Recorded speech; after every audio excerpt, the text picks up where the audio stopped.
up, y'all? I said, what's up, y'all? Look at me when I'm talking to you, bro. Nah, I'm just messing with y'all, man. This is your boy Knockout Boxing 86 TV, and we in here. So check this out, y'all. Before we get going on our video, smash the like button for me. Subscribe to the channel if you're new here. Share the video. Turn on your notifications, and please go follow me on Twitter at KOBoxing86 TV. And if you have a breakdown or a prediction you want me to do, knockoutboxing86@yahoo.com is the email address. And don't forget about our live shows. We live every Wednesday night, 7:30 p.m. Central Time. Every Friday night, 7:30 p.m. Central Time. And then you can also catch me live on Sunday mornings with the singing OG KQKC Boxing Network. Sunday mornings, 9 a.m. Central Standard Time. But let's get it popping. Let's get into today's video, man. And today, Eddie Hearn believes that Terence Crawford should sign with the PBC, man. Do you agree with him? Do you disagree with him? Let me know in the comments section. I'm going to read what he had to say, and then I'm going to break it all down for y'all and let y'all know my opinion and why and my logic behind why I think the way that I think on this situation. But here we go, man. Let's see. He said, it's that there's so many limited fights for him for like the money he wants and the legacy he wants. It really comes down to Errol Spence or maybe one or two others. And if you can't deliver him those fights, what can you deliver him? Fights that might not appeal to the fans, therefore fights that don't necessarily have a lot of value. So unless you can deliver him big fights, I'm not sure there's a part for you in his career. But he's a tremendous fighter, a pound-for-pound great fighter, and we'll see what happens. Sometimes people make it to where you have to be with a certain promoter to get those fights. But I think that's a problem in boxing in general. But I think unless he signs with the PBC, Premier Boxing Champions, I actually don't think he will get those fights. Maybe that's the route that he has to take. Listen, bro, Eddie Hearn, I don't really, I ain't the biggest fan of Eddie Hearn, but when he say some shit that makes sense, I agree with it. You know what I'm saying? I ain't saying I agree with Terence Crawford signing with the PBC, but a lot of what he said was facts. And the thing I like the most, he did point out, you have to be, as a boxer, you have to be with a certain promoter to get certain fights. And that is a problem in general in boxing that I have as a fan and as a content creator and somebody that just analyzes the sport. That's one of the biggest issues that I have, is that we don't get the fights that we want as fans because of all the backroom politics and all the power plays and the fact that a promoter can just refuse to make a fight for a fighter off the strength of whether or not he likes that fighter, or if it's a fight all the fans want to see but the promoter wants to hold on to their belt and they feel like their fighter will lose, they can do everything in their power not to make that fight and make it practically impossible for us to get the fights that we want to see as boxing fans.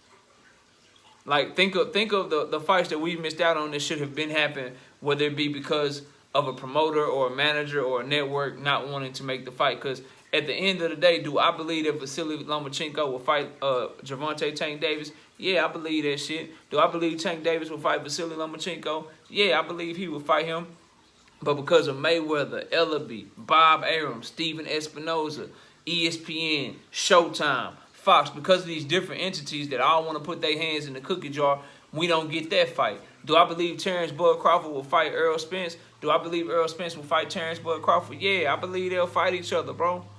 I believe they'll fight each other for the right money, the right deal. They both will fight each other. But because of what? Bob Arum, Al Heyman, Fox, ESPN, all that shit, man, we ain't got that fight yet. And that fight could have been happening. You understand what I'm saying? So I do agree with Eddie Hearn on that part. Like, look, dog, like, it's promoters that's blocking fights. They don't want to do deals together because they want to keep all of their money. Or they want to, even more importantly than the money, they want to keep all their leverage and all their power. And when you make these big fights cross-promotionally, your fighter could lose that fight, and then in turn, you lose control of that belt. And so, controlling the belts, you control the big fights. You control the narrative. You can pay, hey, don't give me this mandatory over there. Give me this mandatory over here. Or, hey, we want to make this big in-house fight. Oh, it's a unification fight and it's in-house. Okay, as a promoter, I don't give a damn who lose because I still control the belts. But it's a cross-promotional fight and it's a unification fight. Shit, I'm not so sure my fighter can win.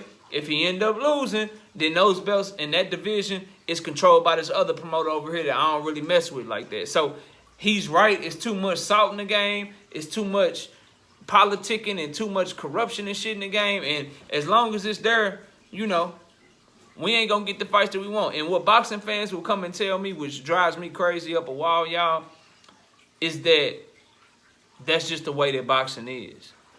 Oh, knockout, bro, that's just how it is, you know. Other side of the street, bro, that's just how it is. Like, they don't do business. All right, cool. So why do we have to accept that? What if somebody was like, yo, man, people just shooting, hey, man, they just shooting people, cops just shoot people in the middle of the street, bro. That's just how it is, man. You know what I'm saying? All people, you know, hey, if you look a certain color, sit to the back of the bus, bro. That's just how it is. Like that, like, bro, now people, you gotta try to change shit when shit is wrong, when shit don't go right. You know what I'm saying? Like, hey, man, like, yo, you can only get traded as an NBA basketball player. Like, they used to not even have free agency. What if somebody like, nah, bro, the owners, they control that shit. You can only lead the team when you get traded. What if they were just like, yo, that's just what it is, bro. That's just how it's always been. We get traded. If we don't get traded, we just play for this one team.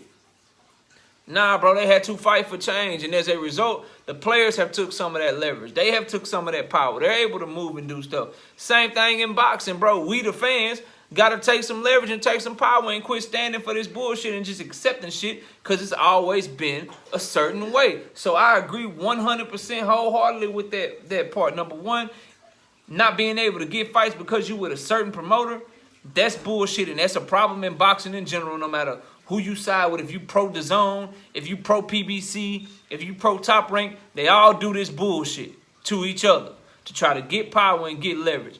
That's the first point. The second point, Terence Crawford signing with the PBC. Listen, he got to do one or two things. Because Terence Crawford has to gain some leverage, and he got to gain some stability, bro. Some solid footing,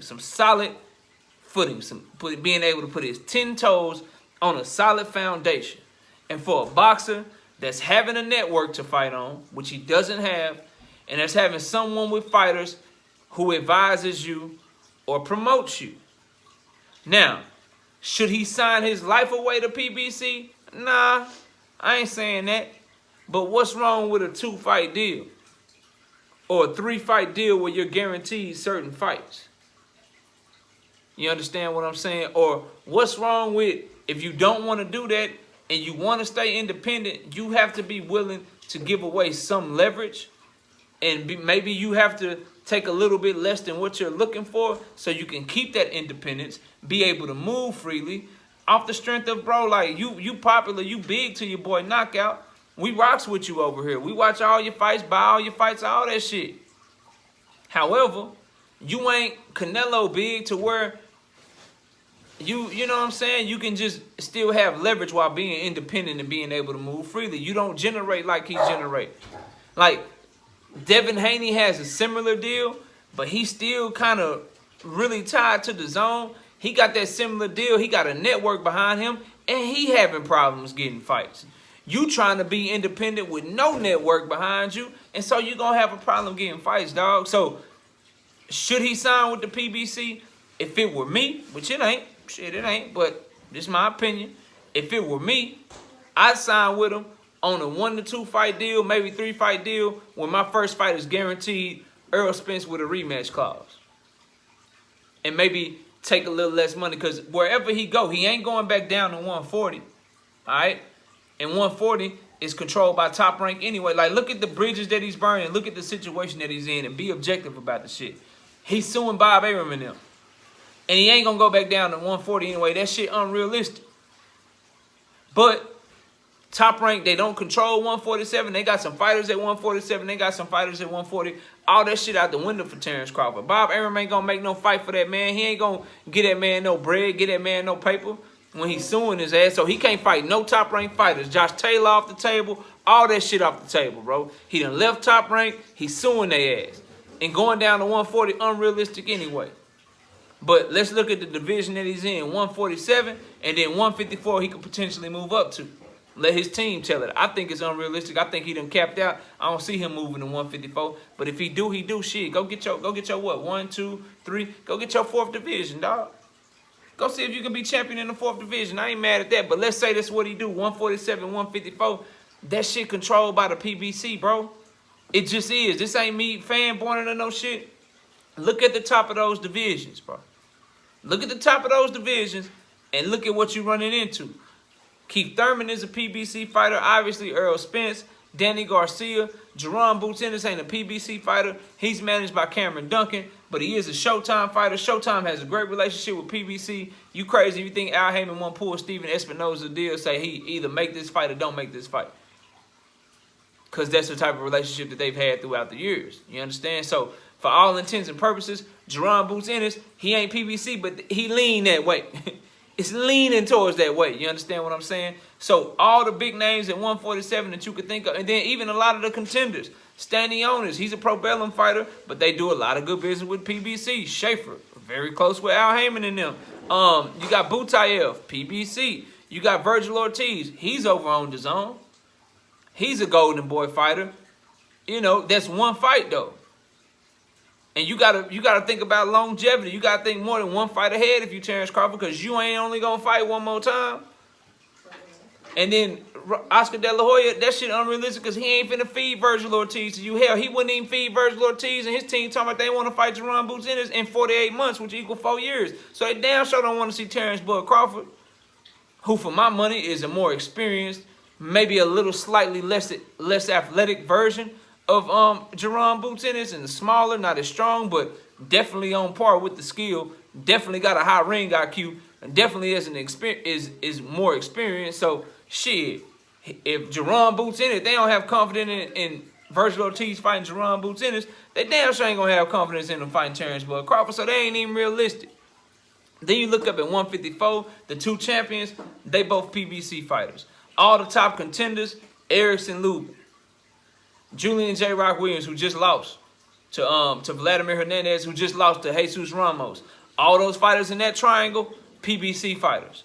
Erickson Lubin, PBC fighter. Sebastian Fundora, PBC fighter. Goucher, like, bro, all of the top 10 to 15, 154 pounders, maybe not Tim Tszyu, but the majority of them are PBC fighters, bro. So he got to either sign to the PBC, or if he's going to be independent, he got to move smarter. He got to get them dumbass people away from him. Yes, I'm talking about Burner the Boxer, and I'm talking about Bomac as a manager.